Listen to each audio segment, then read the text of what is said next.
తల్లిదండ్రులు కావాలని మీ కలను సాకారం చేసుకోండి. ఓఎస్ఎస్ ఫర్టిలిటీ వారి తక్కువ ధర సంతానోత్పత్తి చికిత్సతో అపాయింట్మెంట్స్ కొరకు కాల్ చేయండి 7825893604.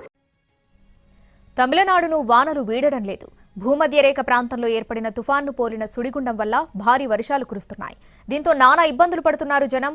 తమిళనాడును ఆనుకొని ఉన్న కేరళలోని 5 జిల్లాల్లోనూ ఇలాంటి పరిస్థితులే నెలకొన్నాయి. మరో 2 రోజుల పాటు వానలు కురిసే అవకాశం ఉంది. దీంతో తమిళనాట 4 జిల్లాల్లో ఇవాళ స్కూళ్లకు సెలవు ప్రకటించారు అధికారులు.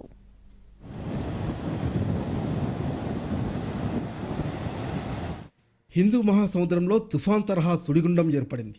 దీని ప్రభావం వల్ల దక్షిణ తమిళనాడులో భారీ వర్షాలు కురుస్తున్నాయి. కన్యాకుమారితో పాటు తిరునల్వేలి, తూత్తుకుడి, తెన్కాసి జిల్లాల్లో పరిస్థితి దారుణంగా ఉంది. చాలా ప్రాంతాల్లో నడుములోతు వరద నీరు చేరింది.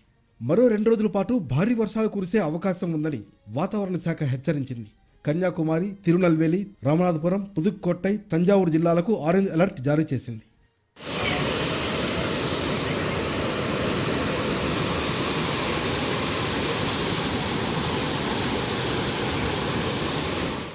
సముద్రంలో వేటకు వెళ్లొద్దని మత్స్యకారులను హెచ్చరించారు అధికారులు. దీంతో 650కి పైగా చేపల పడవలు, 3300 ఫైబర్ బోట్లు ఒడ్డుకు పరిమితమయ్యాయి. అలాగే ముప్పు పొంచి ఉన్న 25కు పైగా మత్స్యకార గ్రామాలను అప్రమత్తం చేశారు అధికారులు. వర్షాలు, వరద ప్రభావిత ప్రాంతాల్లో పరిస్థితులపై సమీక్షించారు తమిళనాడు సీఎం స్టాలిన్. సహాయ చర్యలు ముమ్మరం చేయాల్సిందిగా అధికార యంత్రాంగాన్ని ఆదేశించారు. సహాయ చర్యల్ని పర్యవేక్షించే బాధ్యతను మంత్రులకు అప్పగించారు సీఎం.